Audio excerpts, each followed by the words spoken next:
Tennessee Jed. All right, we're going to be soloing over a C chord for an awful long time, an F chord, then a G chord, and then back to C.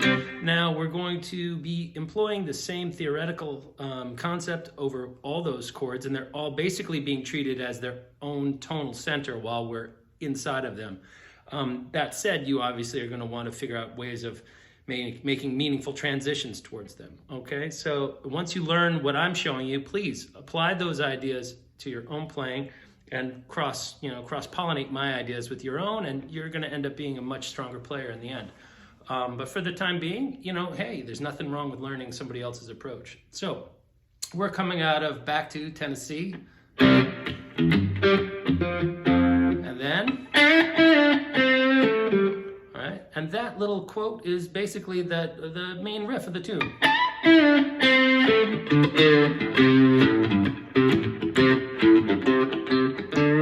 Right, we're doing that. All right, and I'm spending a lot of time in this area with my right hand because there's all kinds of nice kind of harmonics and partial tones that are really kind of charming for me. Anyway, so here we are. All right, and that's an abbreviated version of the main theme of the tune, okay? So that's going to be bending up to E from D on the G string, so 7 to 9, release to 5, then 7, 5 on our D string, rest, okay? And this is going to be something that a lot of soloists, especially less experienced players, might grapple with is, wait a minute, it's my time to shine. But to be honest, the best thing you can do sometimes is shut up. Don't play. Let the band build behind you, and you pepper it, nice little spices on top, okay? So that's a really important thing to do with the solo this long, because you don't have endless dynamic abilities as a guitar player. You're going to need to build over the course of this. So there's a lot of time developing the C, and then equally long, and then it repeats the entire form again. So don't come out of the gate, going crazy. Take it easy. A lot of the Dead's music seems to benefit from this.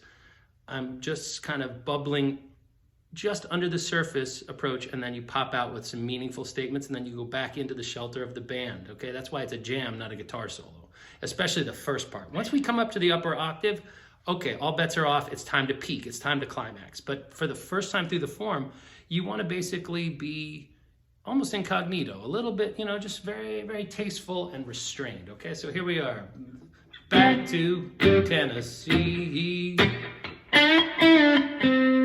Rest.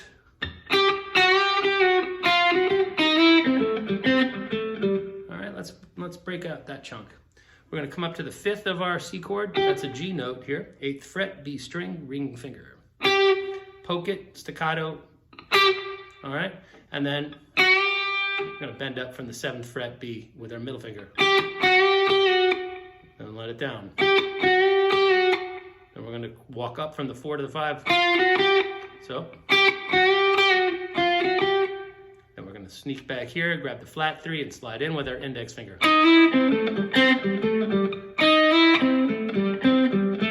So that's 4, 5 on the B. And this is a very, standard. So that's root 5, 6, root 6, 5, 1. So, and then back again. That's root 5, 6, 5. Okay. Rest. Okay, and then we come up here, flat 3, 2, 1.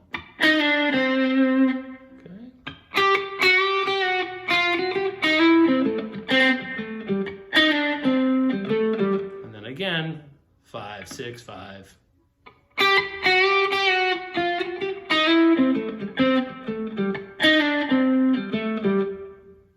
Okay, so that's our whole phrase. Now, right hand, picking strategy. Do not hammer these notes, okay? I might be playing them kind of hard right now. There's no backing track for me to blend into.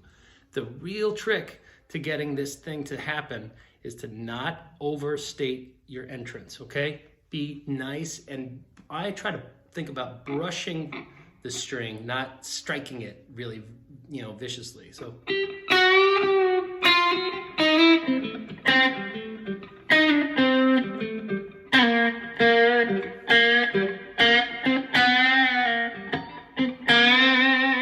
I'm like deliberately trying to play under the sound dynamic maximum, okay? So that I always have the ability to poke up into it when I want to make an accent.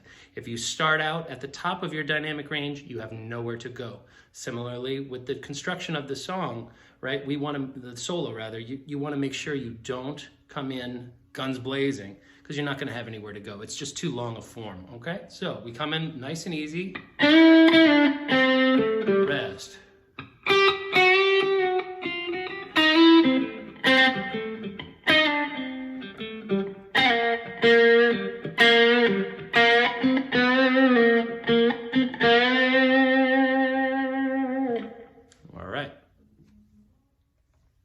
So the second little chunk of this groove over the C chord is, right, if we're going,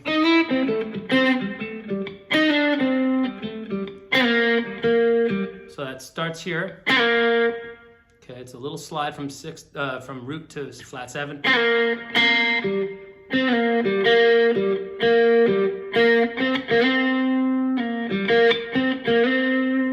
That's really what's happening, but the way, the nuance and the fingering, like how we're going to do these little micro bends and this little 1 fret bend and then scooching back here and then bending up for a 2 fret bend is really what gives this line an opportunity to sing, okay? So the idea is to milk this for all it's worth, okay?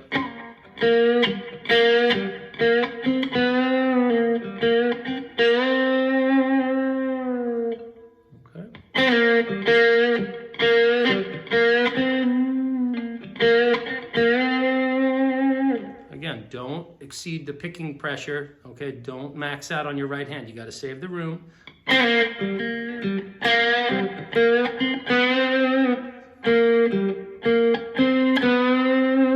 Check that. That's a 1 fret bend with the middle finger. Then a pull. So it seems like we're going, right? A little micro bend. Then scooch back, middle ring finger, everybody braced behind it to help 2 frets. Okay, you can hold it up there. Okay, and you want to stop that. You can sustain the note into the next line, but it's kind of nice to give it, again, a little breath. Okay, so all in we've got.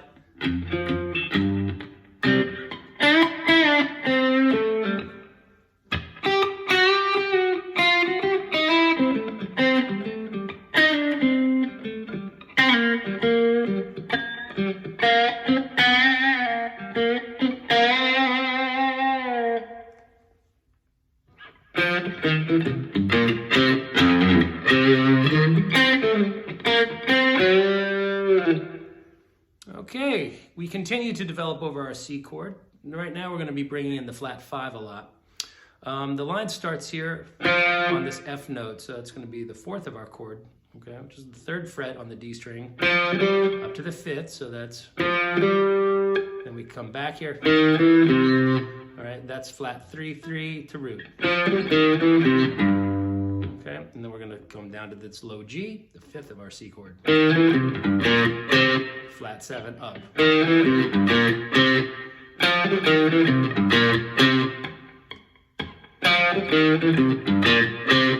Okay. Then, so that's going to be the F note to F sharp. Okay, so we're bringing in that flat 5 again. And this is kind of an oral illusion. I'm not actually, I'm going, that last low E note that I'm pulling off to, I'm trying to kind of deaden with my right hand to create almost a dead note, like a ghost stroke, okay? So it's not really that major third, that big low, but you know. All right, and we resolve to the C with our index finger on the A string, 3rd fret. Okay, now our pinky's right here, and we're going to be able to access the flat 3 and slide up into the major 3rd. Okay, and we're going to slide up and then through a little arpeggio. right? That's the 5 and the root of our, we're still over the C chord. Okay.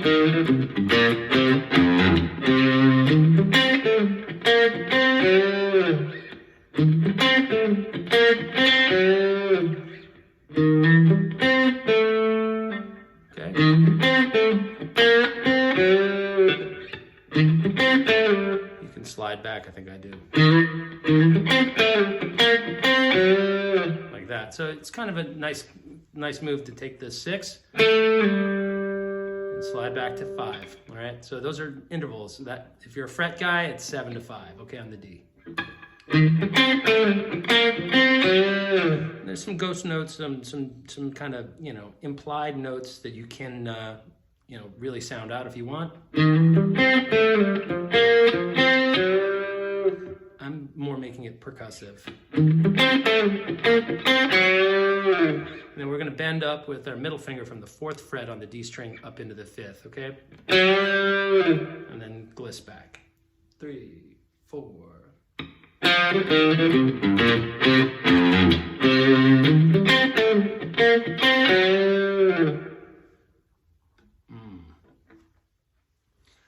Now we're about to wrap up our C, okay? We're trying to create a send-off from C to travel to F, okay?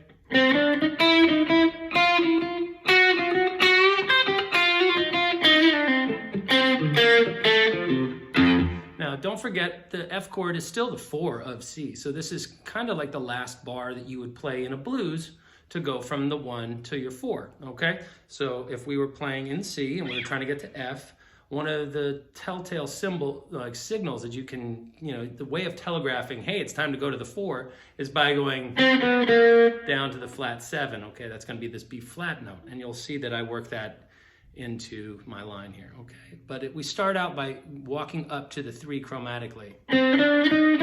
Now rather than playing, we're just finding this note here, okay?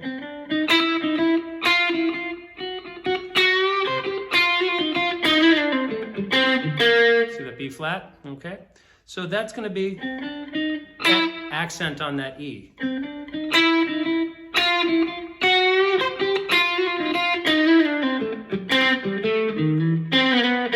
Something akin to that, okay? So chromatically up to our 3rd, back, right? This flat 3 always is an option. And then we're gonna go take that, right? Basically the same little, we're gonna access it in different ways. Here we're doing it off the G string. Here we're doing it on the B string. Just chromatically moving up, and then we're going to access it by bending on the B string. Right?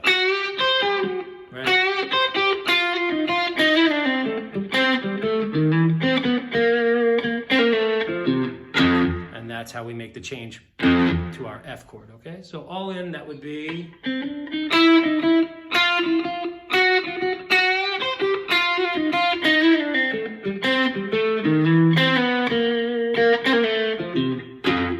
Okay, there's some hammer-ons and ornamentation in there I'll break down in a second. So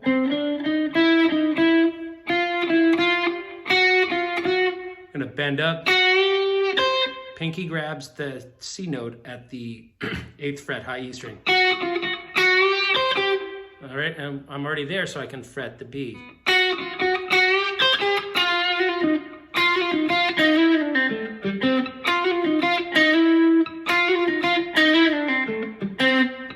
That's a trill on the flat, the 4 to the flat 5. And we kind of drag it back. Right, we're going into that little cliche of how do we imply time to go to 4? Or something like that, okay?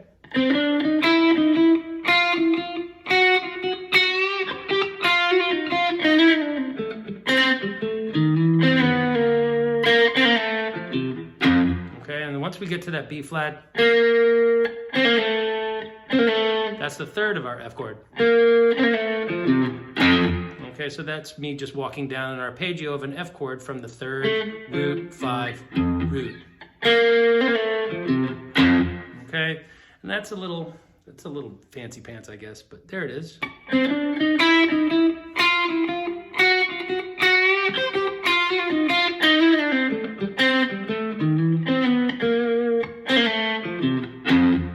Okay, and now we're on our F. Having made the transition to our F chord, we're going to kind of pull back. We're going to stay down in this low area where the band is and kind of just chug along so that we have somewhere to go. It's not necessary for us to continue going up the neck. We can kind of retreat, calm down a second so that we have a place to go. And it's a very deliberate choice that I think Garcia made on for me, the landmark recording of this, the definitive one is the Europe 72. And he's definitely kind of just vibing with the band. A lot of these octaves. Right, a lot of that kind of stuff. And he does this as his rhythmic approach for most of the song too. He's either pedaling that riff, but when he's playing the F chord, he's going, right? So similarly, that little pumping the octave is kind of essential to this little part. So if we've gone, right, then I'm going to come up, flat third, okay, and grab the octave again, right? So,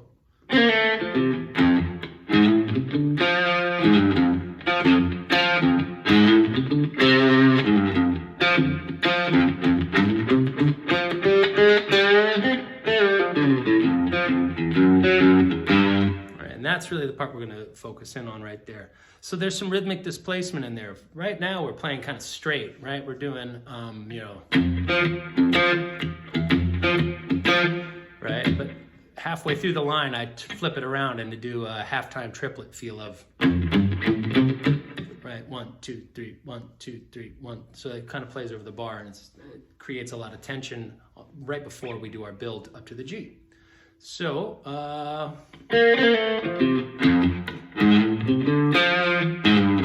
again, that's using the 4th fret, okay, that's our flat third. On the way up, and then the way back, flat third, 2, 1, okay?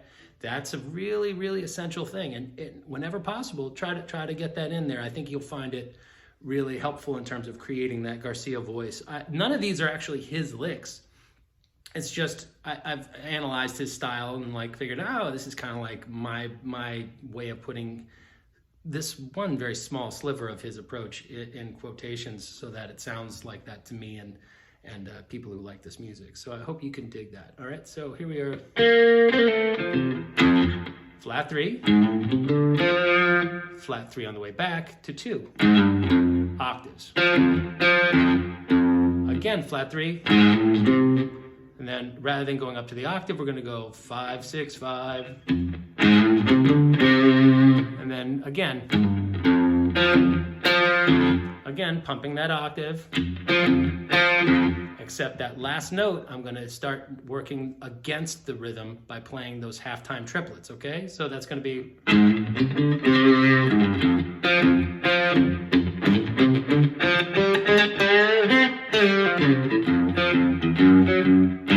Okay, and that might be a struggle for players that are used to playing with the beat rather than coming against the grain. But I find it to be really fulfilling to do that, okay? So that again,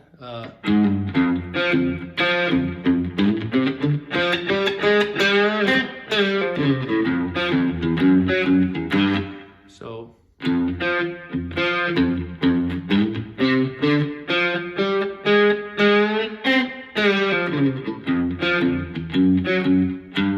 there's a nice tricky move where you, that's chromatically being bent up. By the time I'm up there, I can just pivot my ring finger down and grab that C note.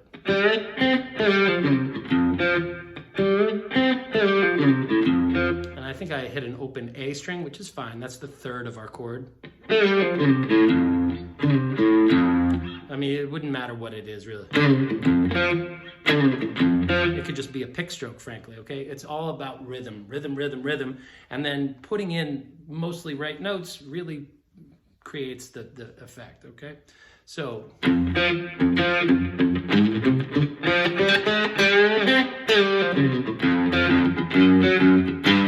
we're gonna just pump it and pedal F, F sharp, and then up to G, and then we've made the change into the G chord, okay? So,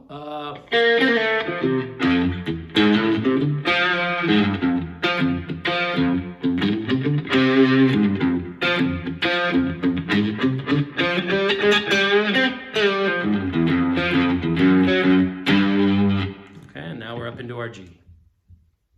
All right, we've made it up to G. Now this G doesn't function like the 5-chord would in a blues. It lasts far too long for that. It's more of its own tonal center.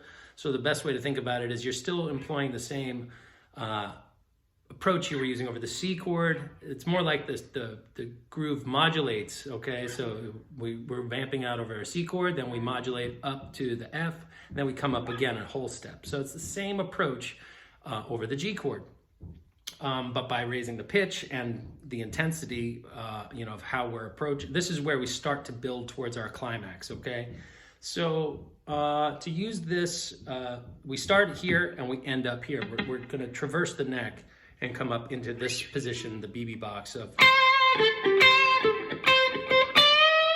All right, so we're coming from low up to high, and one of the ways I like to do that is by these kind of licks.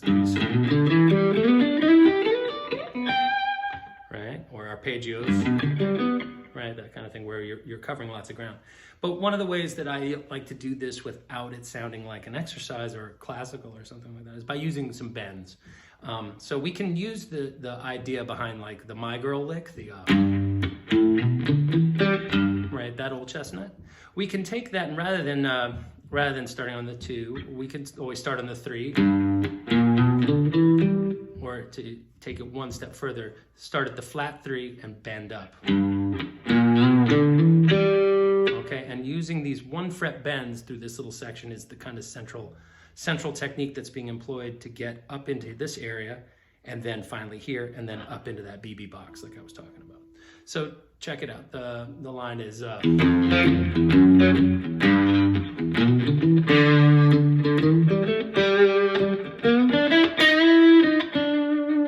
so you see how there's a bend going into each third or into each color tone, right?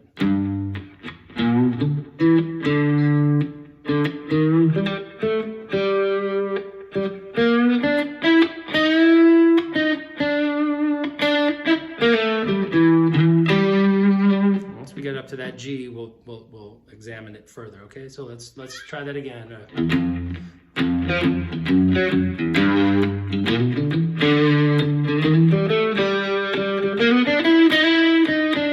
That would be with slides.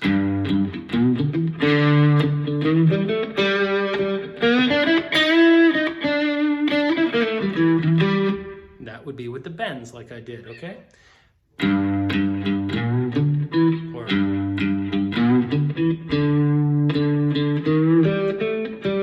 so that's a middle finger bending up into the 6th. Again, ring finger comes up.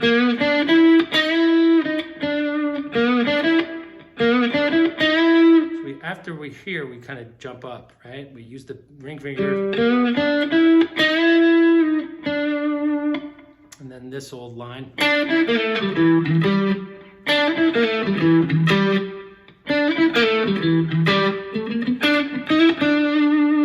Again, we kind of continue up the neck and we use that same slurring technique where we're sliding into the note or bending in. We were bending in here, and here we're going to actually use a slur.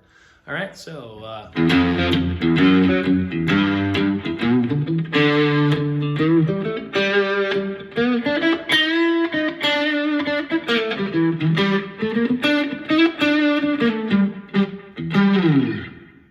right, so hopefully we've made our way up to this area, and I'll talk about that in a second. So if we did, okay, that little slide on the E from 5 to 6. Then we come up again, shift positions, chromatically up from 2 to 3. Gliss with our middle finger. Same little idea. Okay, and rather than, we're going to just kind of hollow out the line and go boom, boom on the low E, this G here. Low E string, low G note.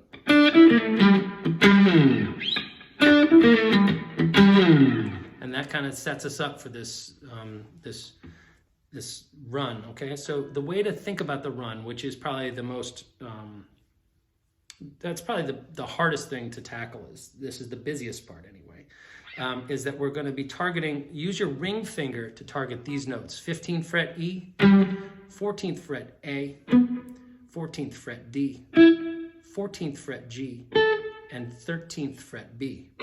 Okay, now while that's a chord tone, a chord tone, a color tone, a color tone, and then our new root, right?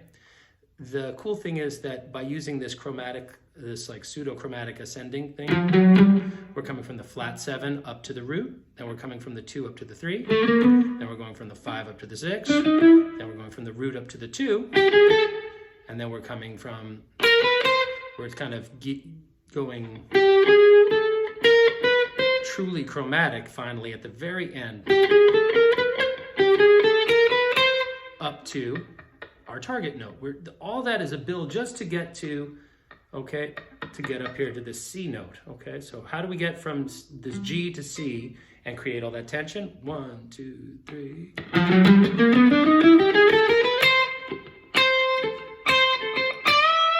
Right? So the idea is to make sure the accents are, okay? Now, the fingering is not so hard once you see what you're doing.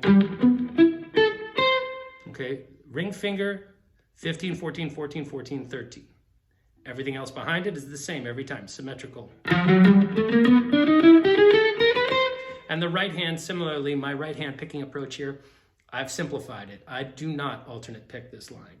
I would recommend that you explore the concept of economy picking for this lick in particular, okay? So if you are a diehard alternate picker, great, have at it. You know what you're up against, okay? Playing threes in an alternate picking universe, okay? That means you're gonna be rotating and it's gonna be twice as hard if you don't know how to economy pick. So if you don't, you know, my sympathies, and if you do, great, then you know what I'm talking about here. We're gonna be going down, up, down, down, okay? So every string change is 2 downstrokes. So between the E and the A, 2 downs. Okay, and between the A and the D, we're gonna do a similar setup where we do 2 downstrokes. Sorry. Okay. Again, to the D, from the A to the D, to the G, back a fret, and then, and we ending every one of those with an accented downstroke.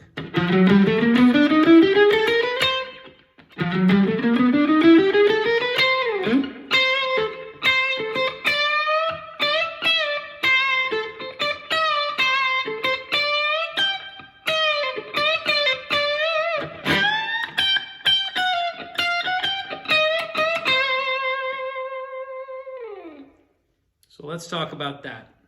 We already covered the build.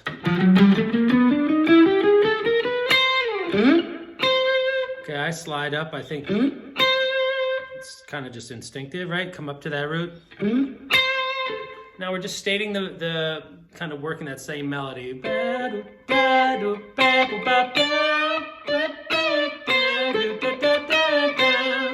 Okay, and that is the same. That's basically, we're refusing to change the octave, okay? That's all that line is. It's the same idea, just brought down an octave. But if you stay there, you can just milk this kind of BB box right here, okay? So.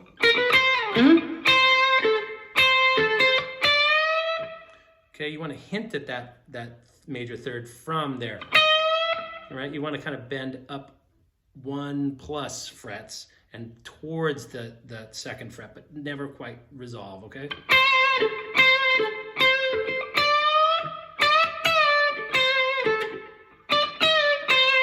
Okay, don't go down the octave. That's a 1 fret. Okay? Now we finally made it up to the major third. Okay, and then we're gonna do a 3 fret bend, but we're gonna slow down at the 2nd fret of that. So we're gonna go up 2 fret bend and then inch our way towards that.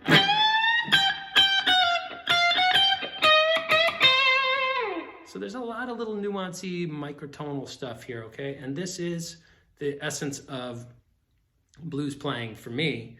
I don't necessarily hear this out of Garcia too much, although he was a master of doing that when he wanted to. This is a little tougher than he usually approaches this area of the song, in my opinion, but I kind of like it. So it's a little bit more bluesy than his approach. So if we're up here,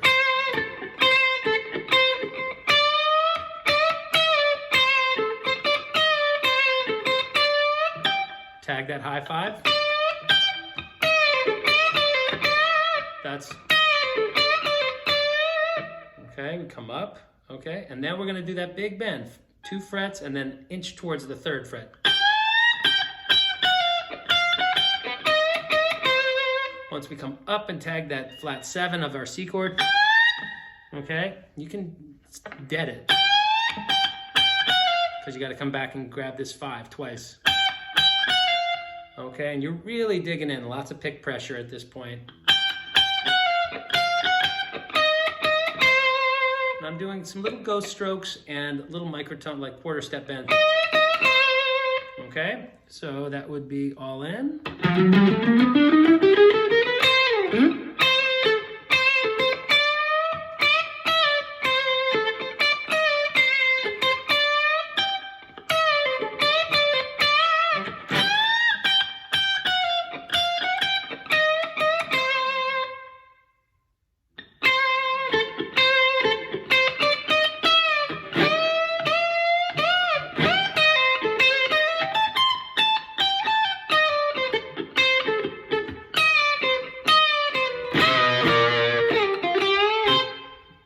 That's the last line that we're doing as we develop our C chord on our way to our F chord, okay?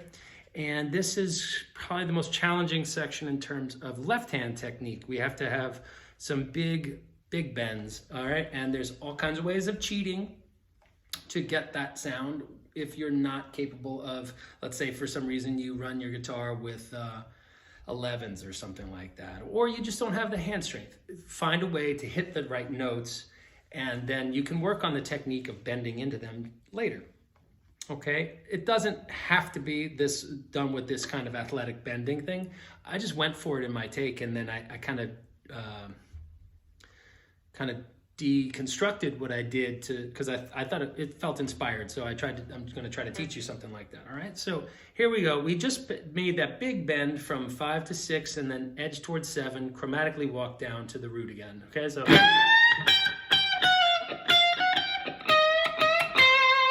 That's where this section starts, is on that C note. Then we kind of shift to our ring finger on the G string 14th. This is a very essential position to get this kind of, okay? It's the equivalent of.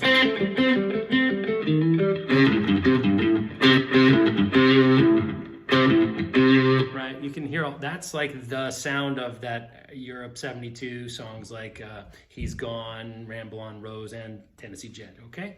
So if you can't get that happening, you got bigger problems than this lesson, but here we are. So we start out on the index finger and shift to this position where we're using the middle finger to fret the root, okay? That's our first bit. So then hop up here, index finger. I'm gonna go chromatically with 1 fret bend, and then we're gonna add another fret worth of pressure with our ring finger, okay? You could always add your pinky if you're incapable of doing that, or just fret it. Okay, I like the bending, okay? So, right, it affords you the ability to do things like I just did subconsciously there, where we kind of fall away from the note at the end.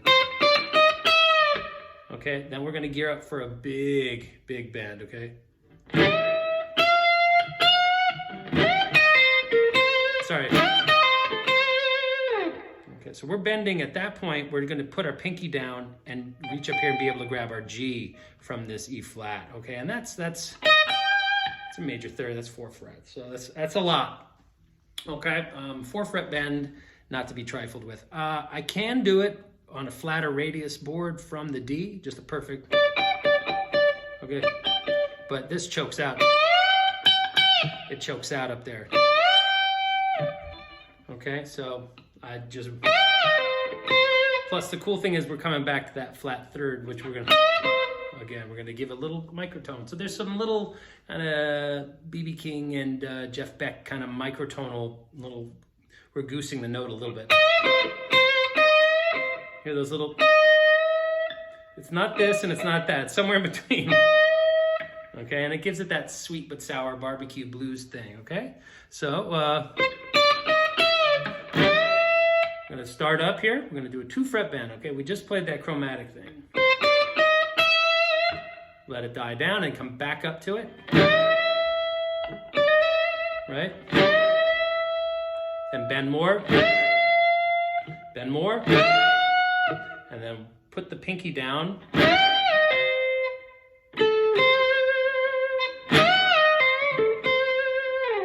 Okay, so all in, that's gonna sound like,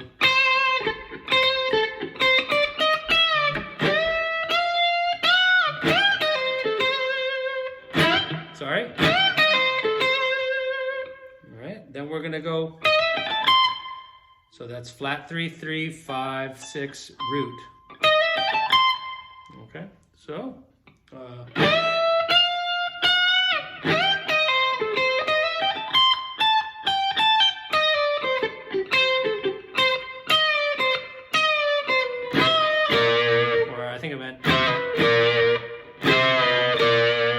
so that's 2 notes here. We're forming the root and the third of our C chord. We're kind of going chromatically down to this partial B flat chord, but really what it is it's the 9th and the flat 7th.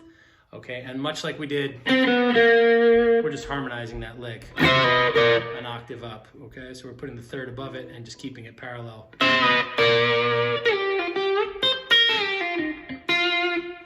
On our way into our F chord, okay? So once again, that whole thing, let's take it.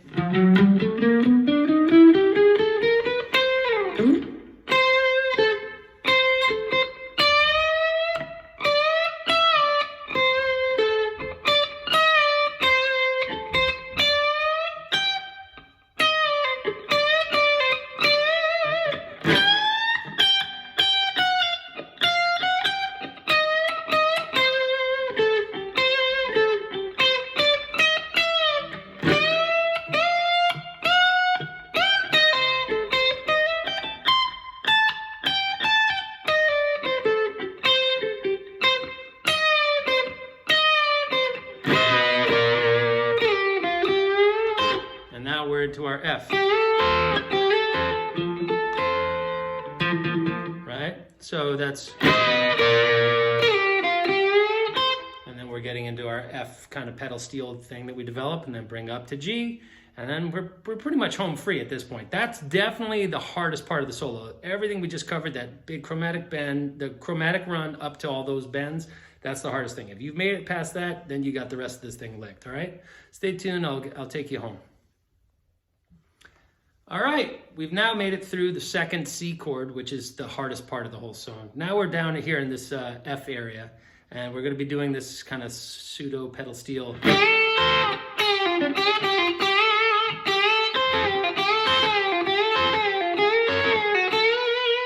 Okay, so really, this is just more of a feel thing, all right? You can break down exactly what I did. I don't even know what I did. I just found my way through. So if we did,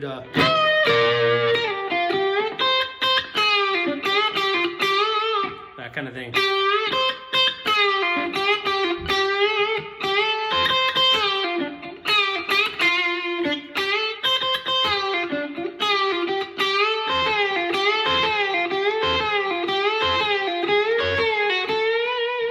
That's really the part you need to hit in order for this to sound like Tennessee Jed, okay? And that's this little lick. Then bring it up a fret.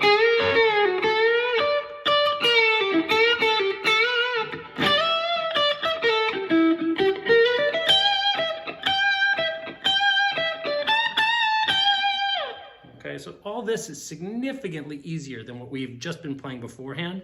It's kind of a breeze, actually, okay? You just gotta hit that one pedal steel lick, bring it up chromatically, and then bring it up again into the G chord, okay? So we're over the F, okay?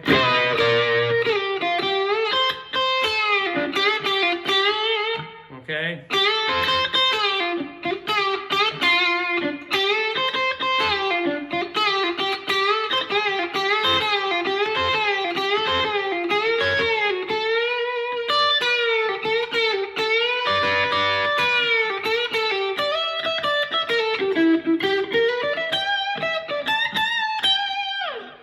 Okay, so really all I did is did the same idea over the G.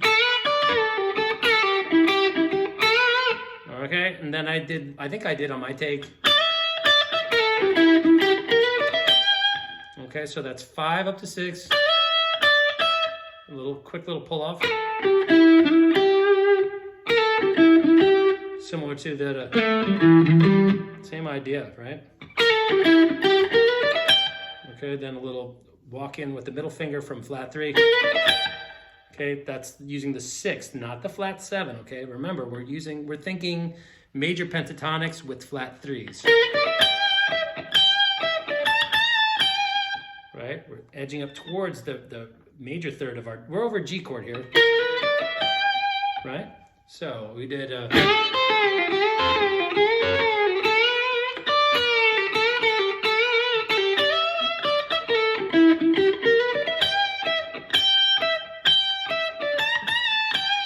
Now, did you see what I just did there? That's kind of a sneaky way of making the solo seem like it's connected to the song.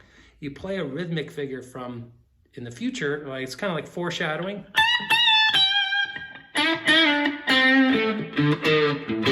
Okay, because we're up here and now we got to jump down and tag this little line on our way back into the tune. Tennessee. Right? So if you're all the way up here, it's hard to make this feel connected to that. You certainly can't do it with pitch, so you might as well try rhythm, okay? And that's what I did, okay? So.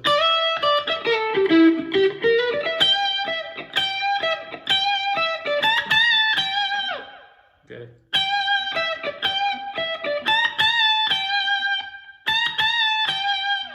Okay.